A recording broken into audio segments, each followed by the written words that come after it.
Sophie Durocher. C'est très intéressant chaque année de se pencher sur les chiffres des documents les plus empruntés à la grande bibliothèque, parce que vous savez, la grande bibliothèque, c'est vraiment la bibliothèque de tous les Québécois.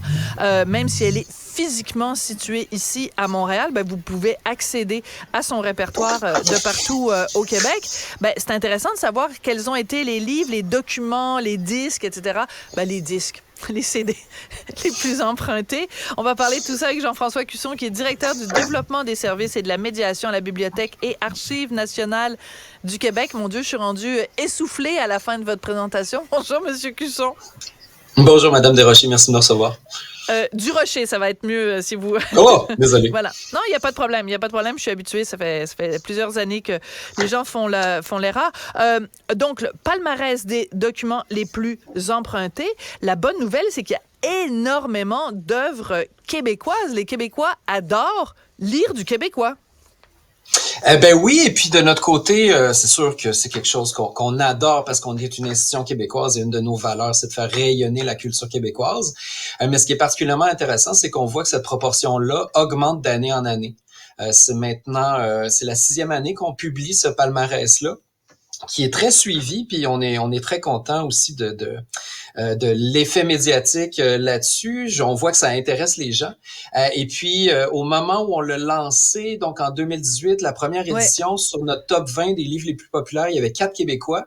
Et en 2023, on est à 10 Québécois. Donc, la moitié des livres les plus populaires sont québécois. C'est vraiment intéressant. Non, c'est énorme. Alors, je veux pas être impoli, vous voyez peut-être mes yeux paniqués, cherchant quelque chose. Je continue à vous écouter, mais c'est parce que j'avais devant mes yeux la liste et je l'ai pas. Mais de mémoire, le livre qui a été le plus emprunté, c'est Que ma joie demeure de Kevin Lambert. On peut comprendre quand même, parce qu'évidemment, avec tout le houpla médiatique, avec le fait qu'il a reçu le prix Médicis, ça crée quand même un engouement qui est tout à fait compréhensible.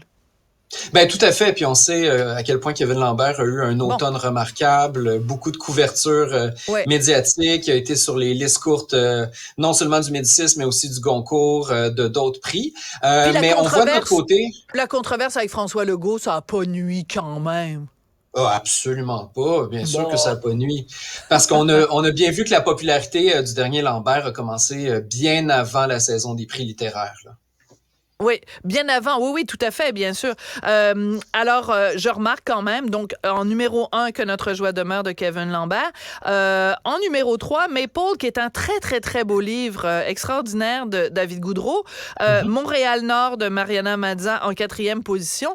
Les auditeurs de Cube reconnaîtront quand même que beaucoup de ces auteurs-là ont été reçus ici en ondes à Cube. Donc, on a quand même... On a du pif à Cube. Je veux qu'on se tourne maintenant du côté de la musique, si vous le voulez bien, parce que, évidemment, là aussi, il y a beaucoup de choses intéressantes à retrouver. Ah non, attendez, avant d'aller à la musique, je veux qu'on aille, parce que là, on était dans la catégorie des romans, mais dans les livres pratiques, dans les essais, je remarque quand même énormément d'intérêt pour l'argent. Le premier livre le plus emprunté, c'est De zéro à millionnaire, investir en bourse sans souffrir de Nicolas Bérubé. En 2e, La facture amoureuse de Pierre-Yves McSween. En numéro 6, Liberté 45 de Pierre-Yves McSween. En numéro 8, La retraite à 40 ans. En numéro 10, Faire plus avec moins. Coudon, les Québécois sont-ils obsédés par leur retraite, leur REER, puis leurs économies? J'ai l'impression que c'est un sujet vraiment populaire, surtout peut-être avec la situation économique qu'on connaît actuellement. C'est sûr. On est un peu en récession, on a une situation difficile les dernières années, mais je vous dirais que pour être dans le milieu depuis quelques années puis avoir suivi ce qui se fait, les livres de Pierre-Yves McSween notamment ont toujours été hyper populaire en bibliothèque. Et en fait, on reproduit quelque part la maxime de McSween. As-tu vraiment besoin de l'acheter? Non, tu peux l'emprunter à ta bibliothèque assez facilement.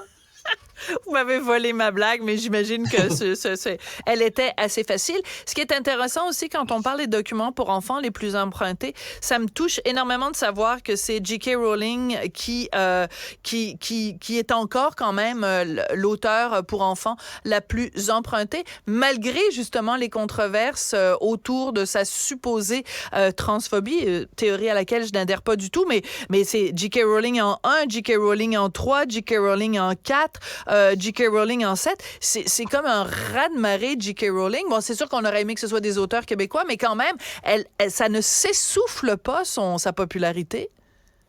Non, puis je pense que malgré les controverses, ça reste des jeunes, ça reste des enfants qui lisent ces livres et qui sont peut-être pas, qui ont peut-être pas la même oreille ou le même écho sur l'actualité qu'on peut avoir nous adultes, mais les livres de J.K. Rowling demeurent extrêmement populaires depuis leur parution initiale. Et puis, c'est évidemment pas que Harry Potter. Hein. Le premier, c'est l'Icabog, Jack et la grande aventure du cochon de Noël. Puis bon, alors, c'est plein de livres, donc extrêmement populaires de Harry Potter. Alors, je vais vous lancer sur la musique, parce que là, j'arrive pas, du coup, à retrouver... Quand je commence à dire du coup, c'est que vraiment, je suis perdue. J'arrive pas à retrouver mon truc avec la musique, mais c'est pas grave, je vous laisse aller. Oui, je l'ai ici. Daniel Bélanger, numéro 1. Mm-hmm. C'est une bonne nouvelle, ça? Ben oui, ça vous étonne? Non, surtout qu'il y a Inkscape d'Alexander Strelitzky en numéro 2. Et ce que j'adore, c'est que Taylor Swift est seulement en numéro 3. Donc, les 2 premières positions occupées par des Québécois, ça me rassure parce que, tu sais, déjà qu'elle fait la une du magazine Time, peux-tu nous laisser un petit peu de quelque chose au Québec quand même? Ben, tout à fait. Puis il faut réaliser aussi qu'on parle, dans le cas de la Grande Bibliothèque, de documents physiques. Donc, pour les CD, c'est vraiment des gens qui vont se déplacer sur place pour emprunter ces documents physiques-là. Peut-être qu'on rejoint moins le public habituel de Taylor Swift de cette façon-là. Peut-être qu'on a un autre type de public qui utilise encore des CD, qui vient sur place les emprunter. Peut-être que Taylor Swift rejoint plus ses fans sur Spotify ou sur d'autres plateformes numériques. Oui, mais ça veut dire quand même qu'il y a des Swifties qui aiment les CD et donc des Swifties un petit peu plus âgés. Et c'est peut-être des grands-parents ou des parents dont les enfants sont des Swifties puis qui se sont dit, bon, ben à force d'entendre parler de Taylor Swift à longueur de jour, je vais aller à la grande bibliothèque, je vais emprunter puis je vais voir ce que c'est parce qu'elle est quand même en numéro 3. Moi, je trouve ça quand même intéressant. Je pense qu'elle est partout. On peut pas... Elle est incontournable cette année. Elle est incontournable. Alors, vous qui baignez là-dedans à cœur de jour, à quel point ces palmarès-là sont révélateurs, disons, des préoccupations, des passions des Québécois, M. Cusson? Ben, comme on le voyait il y a quelques instants quand on parlait des essais, des documentaires, vous soulignez à juste titre qu'il y avait beaucoup de choses qui concernaient l'argent, les finances personnelles. Ben ça, je pense que c'est assez symptomatique de l'époque dans laquelle on vit. Le fait que les gens lisent de plus en plus de Québécois, ça, c'est particulièrement intéressant pour nous.